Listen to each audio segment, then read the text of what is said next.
Well, good evening, friends. Welcome to the Dad and Lad podcast.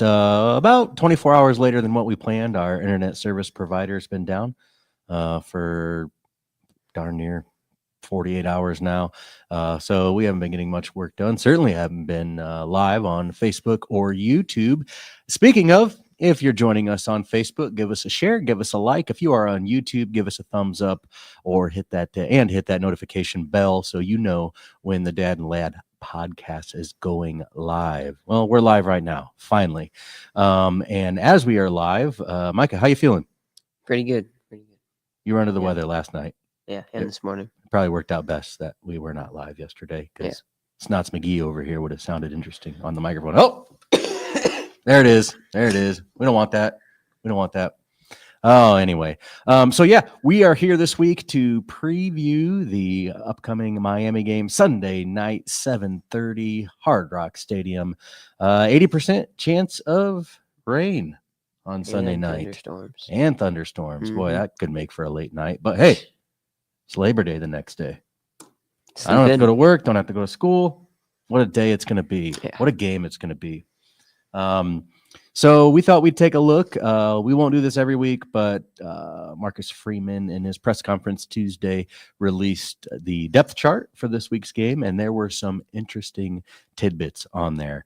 So we're going to go over that. We'll talk about what we can expect from Notre Dame and the Miami Hurricanes coming to forces on Sunday night, predict our winners, see if anything's changed since our season-long predictions, our last podcast.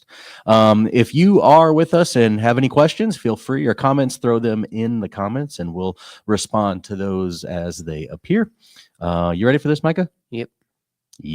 We should go over the Boise State game first. Oh, man. So right now we were just getting ready to go live here, and we see the USF Bulls are up on the Boise Ashton Gentilis Boise State Broncos 31-7 with just a little over 11 minutes to go. That game should not be close. Just saying right now. Notre Dame Boise State? Yes. Or this game? Notre Dame Boise State. I was not expecting this. So yeah, maybe it's a sign of things to come. Maybe that 3:30 kickoff for Boise State in October might not be quite the fanfare that we thought it might be. So again, thank you for joining us. We appreciate it. Micah, let's dive into the depth chart. The first thing that caught my eyes was Micah Gilbert in the field wide receiver position, back up behind Malachi Fields. Good to see his name on there. Cam Williams just behind that. Hoping to see a little bit of Cam Williams, but good to see the redshirt freshman Micah Gilbert getting some face time here on the depth chart. Micah, what stood out to you? It was the KK Smith and Elijah Burris. I kind of thought Elijah Burris was going to be a little more higher, knowing what I've seen this offseason, how he's been improving. Wasn't he a redshirt last year? Yep. Yeah. KK or Elijah? Elijah Burris. No, he's true freshman. Oh. Yep. True freshman. So. Well, I saw clips of him. Yeah. Oh, yeah. Yeah. His route running looked crisp. Everything we've seen from the clips that we have been able to partake has been impressive from Plexico's son. Another thing that stood out, and I think some of this might come down to if there's an injury on the offensive line, how things shake out. But Styles Prescott as Anthony Knapp's backup. Part of me wonders with the right guard position, Gary Lambert or Sullivan Absher starting at right guard. I think it's going to be Gary Lambert. If Knapp were to go down at the left tackle position, I just have a feeling Lambert would shift over to left tackle and Sullivan Absher would move into the right guard spot. That's just kind of what I'm predicting, hoping no injuries, but kind of interesting the way that played out. Anything else on there you see, Micah? The QB stuff, Tyler Buckner getting that third string spot. Yep. Over Blake Hubert. Hebert. Yes, Hebert. That's enough for now since he's a fourth stringer. But there's some walk-ons, and pretty soon, next season, we can't say his name, but Noah Grubbs. Oh, sorry, Marcus Freeman can't say it, but we can. I'm just kidding. He said Noah Grubbs instead of our kicker. Noah Burnett the other day. That was funny. I also saw running back, fourth stringer, Nolan James Jr., the true freshman, over Jamron Payne, who is coming off injury, but for all we know, Nolan James Jr. has been making a name for himself, and we are excited. He might not see the field a lot, but when we see him, I have a feeling it's going to be something to behold. Going over to the defensive side of the ball, good to see defensive tackle Jason Anye as the starter. Again, out for mental health reasons last year. Haven't heard the official story, but it was something. It was something that he had to wrestle through, and came back stronger. And it sounds like he's having a great fall practice. Good to see him in the starting lineup with Gabe Rubio right behind him. Defensive end Bryce Young getting the start. Excited to see that. One thing I noticed about the Miami depth chart: all of the offensive linemen are like over 315 pounds. 315, 330. They're big boys. But what comes with big boys, they're not as fast as these guys that we see here on the Viper side. Boubacar Traore, 250. Bryce Young, 271. You just hope, especially when it comes to the passing game, that quickness will exceed the efforts of the big fellas of the Miami Hurricane offensive line. Micah, anything else you see? I didn't really see anything on the defensive side. No? Kind of what I expected. Besides the, what was this? Free safety spot. Yep. Jalen Stroman, Tay Johnson getting the 2 spots right there. Yeah. Yep. Good to see Jalen Stroman out with injury last year, but lots of experience. And I've just heard he's a smart, heady, physical football player. So it only made sense that he would start. But yes, to see Tay Johnson, or Tay as they call him, getting that backup spot behind him, that's big. Very, very exciting to see the youth. We don't have a cough button here, so just turn to your left and do your best. Something else that stood out to me, Jalen Sneed getting the starting role. With Sneed and Drake Bowen starting, I think we'll see a healthy rotation there. So call it a start, or just call it 1A and 1B, but I'm glad to see him finally getting his place, and hopefully it shows out on Sunday night. Mark Zachary at the cornerback position behind Christian Gray, true freshman Mark Zachary, Indianapolis bred Mark Zachary. So good to see that. One thing that stood out to me on special teams, we'll hit that now. Tyler Buckner, the holder. We know Marty Biaggi has something up his sleeve. We might not see it in game one, probably play everything safe and close to the sleeve game one, most likely. Can't afford any costly turnovers or errant plays. But we saw a taste of it last year. We didn't really see it a lot in the season. No, just Georgia Tech. And was Virginia. the main. And yep. And that one that got called back. Yep. Now, the downside to that is we saw it, so did 130 other college football teams. So seeing Tyler Buckner out there as a holder on a 35-yard field goal, maybe we catch him sleeping. Hopefully, that would be nice. But something's going to happen this year with Tyler Buckner being in that holder position. Micah, what did you notice on special teams? Jeremiah Love and Jadarian Price on the kick return. That's going to be pretty big. I think it's only going to be the first kick return of the game. Just the one in the game? This is the first one? Yeah. I thought it might be for the first 2 games, honestly.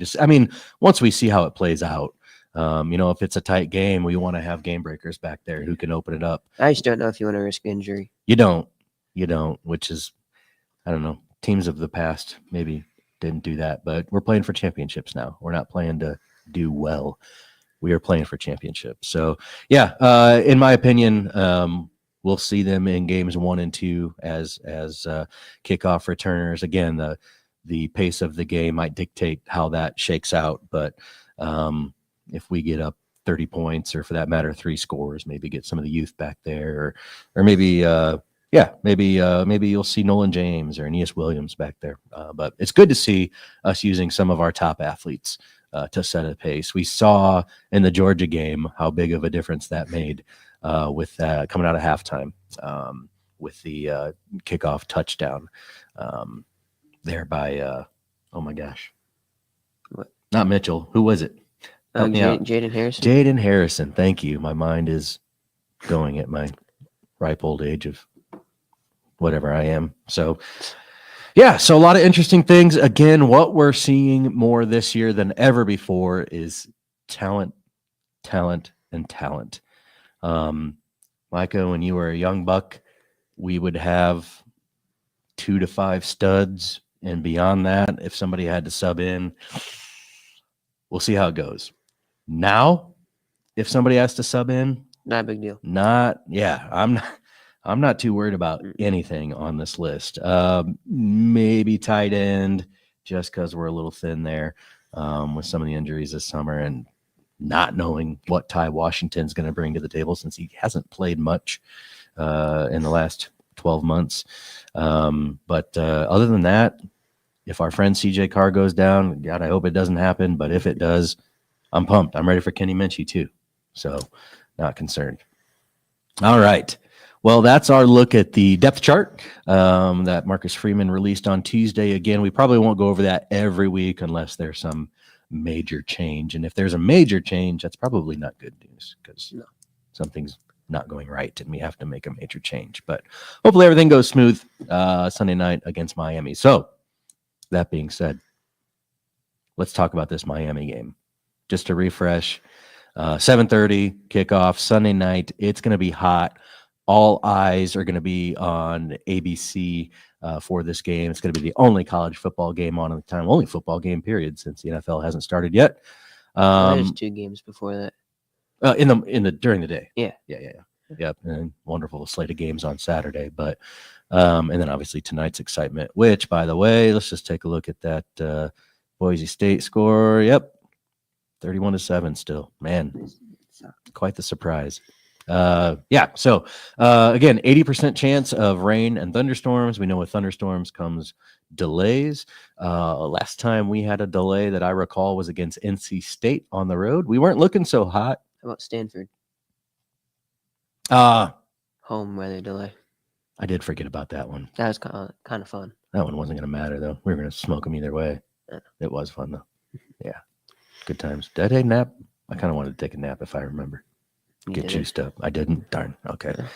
Well, anyway, with the NC State game, definitely nasty and raining out there. Notre Dame was not looking hot. Audric Estime out of the lightning delay. Boom.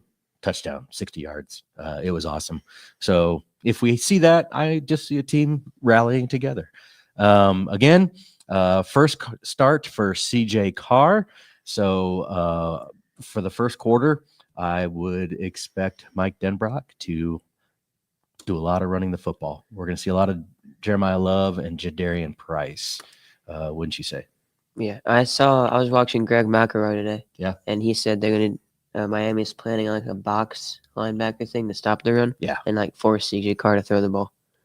Hey, and I believe Denbrock will open up easy passing game, some quick outs, some screens, wide receiver screens, tight end's going to be there waiting for him, Eli Reardon. So when the opportunities present themselves for a pass, I don't think he's going to force the ball down the field just yet until CJ settles in a little bit. And if it's raining, if it's a torrential downpour, I mean, neither team is really going to be throwing the ball around that much. I would expect the defense to come out aggressive, knowing Marcus Freeman and his defensive mindset and just the talent we have up front and with the athleticism of our linebackers and the one-on-one coverage that we'll probably still see the majority of the time with the cornerbacks. I would foresee us bringing some pressure early just to get Carson Beck just as quick as we can and set a tone there of domination, violence, if you would, because I think Marcus Freeman likes to use that term on how he wants his team to respond. So I would assume that we would settle in, hopefully that first drive. If we can get a touchdown on that, that would be fantastic. I just want to put some points on the board, get down the field, put some points on the board, break that ice, and settle in defensively in whichever order that happens. Micah, any thoughts as we head into halftime, second quarter and whatnot? Not really. Nope. There's not much to say because I think the whole first half is going to be somewhat conservative. Yeah. I don't think there's going to be a lot of scoring. No. I think it's below. I think the line is 49.5 or something It's last not I gonna be that saw. high. Yeah, it's not going to be that high at all, especially if you add in the weather. I'm surprised the line hasn't moved since we see the weather is going to be a factor. Yeah, so again, coming out of halftime, depending on where we're at, if we're down a score, I still think we're going to keep everything close to the vest and just lean on the running game, make some adjustments up front if needed. If we're up, maybe 3 scores, maybe that playbook opens a little bit. That's assuming the weather is helping us out. Again, if weather's a factor, we're just going to grind it out. It's not going to be not too many big plays, although maybe 70, 80 yards to the house for one of our running backs wouldn't be a surprise. But I just think opportunities to pass the ball deep down the field, maybe 3 shots this whole game. I'd be surprised if it was more than that. Yeah. Excellent. So, Micah, when all is said and done, do you remember what you predicted for your score to be? Or has anything changed? 34-17. With the weather and stuff, I'm going to move it to probably 21-10. 21-10? Yeah. Quite the change. Yeah, you had 35-14 out of the gate. And then, I think with the weather, that's probably a wise pick. I predicted us to lose this game 17-14. That's a weather score, I would say, a rain score. I don't want to predict that. No way. I don't want to. So I'm going to flip that. I'm going 17-14 Notre Dame. We're going to pull this puppy out. We're going to pull this puppy out. And then my prediction changes to 12-0 from 11-1. But hey, this is our show. We can change it. So, hey, just thinking, tomorrow night, 9:00 on campus in the stadium, flick on the field, watching a little Rudy. We going out there or no? You're going to John Glenn football tomorrow night, right? What's the theme? I don't know yet. I'll probably figure that out tomorrow. I thought there was a theme every week. You already knew it. There is. I don't remember it. Oh, okay. Well, you can prepare after school then with whatever we have around the house. Mm-hmm. Fantastic. Oh, hey, Aaron, what are the chances Army pulls out a win against Notre Dame this year? The answer to that is 0% because for that to happen, Army's going to have to make the playoffs. Army's not making the playoffs. I mean, God bless them. Again, we love Army. We respect Army. We love we love Navy. We respect Navy. And we love our friends in the Air Force. And we respect our friends in the Air Force. But, I think last year's hot 8-0 start was a little bit of smoke and mirrors. You're playing Joe Schmo, middle of the road, Power 4 teams, if you're playing a Power 4 team. And unfortunately, the athleticism after 8 games just kind of won out. So Aaron doesn't respect the Navy. It's not very nice. Aaron's an Army guy, for those of you who don't know. So thank you for your service, Aaron. We appreciate it. No chance they're playing. But they're on the schedule for next year, I think. I think next year. Yeah. And it's going to be at home. Should be. So we'll look forward to that. So that being said, again, our internet literally just came up like 45 minutes ago. So we weren't quite prepared to jump on here, but we needed to because, man, we got to get this out. We're excited for the season to start. I got like 3 hours of sleep last night because I was listening to everything under the sun. Everybody's getting everybody's hot takes and I don't know, just getting riled up and I'm looking forward to it. So hope you guys are as well. Micah, Sunday night, weather here in Indiana is going to be 50-ish. 50-ish. Mm-hmm. Might have to put the TV outside and pop up a little fire. Cool. Sounds good to me. We'll see. I think we did that last year for the Texas A&M opener. Yeah. That worked out well. It was nice out. At least that day it did. Yeah. Next week, I'd like to forget about. The following week after Texas A&M, I would like to forget about. But anyway, going to be a beautiful kind of fallish atmosphere here in northern Indiana. Don't get fooled, though, my friends. That's not we're not in fall yet. It's still summer. And we're going to have plenty of hot weather yet to come. In fact, I would predict September 13th, the home opener against Texas A&M night game. It's going to be sweltering. Let's just say that now. Going to be out on campus all day that day with our friends from Notre Dame Federal Credit Union and the mortgage department. We host a big tailgate every year, and everybody wanted to pick the hottest game of the year and the longest day of the year. So my bones can't take a day-long tailgate anymore because I'm the age that I am. Micah, I think you're going putt-putting that morning, if I recall. Yep. Unless game day is there. If And game then day. I'm going to game day. Okay, well, we'll cross that bridge when we get there. So that being said, hey, quick tonight. It's late. I want to thank you guys for joining us. Again, if you're listening on the podcast, give us a 5-star review on whatever platform you're listening on. Again, we really appreciate it. And then we'll look forward to, we'll see what happens next week, having a bye, which is going to be weird, get all amped up for game one, and then have to sit there and watch every other team under the sun the following weekend. Not quite as fun, but we are going to get ramped up for a Texas A&M home opener. The one thing I'll say, regardless of what happens Sunday night, that stadium's going to be rocking September 13th. Mm-hmm. Everybody got a taste of what could be at that Indiana playoff game last year, and we're going to carry that over. And here's the thing. We can lose Sunday and not sweat it. It's okay. If that 14-17 flips to 17-14 or vice versa, we can handle a loss. And maybe this is just what a Marcus Freeman team needs. I don't know. I kind of hope not. I'd rather go 12-0. Mm-hmm. But that uncertainty that's in the back of your head with a loss, people are going to be fired up. Bless you, young man. So we're going to get him to bed, get him healthy, and we'll look forward to seeing you guys next time we're live. I'm the dad. And I'm the lad. And this is the Dad and Lad podcast.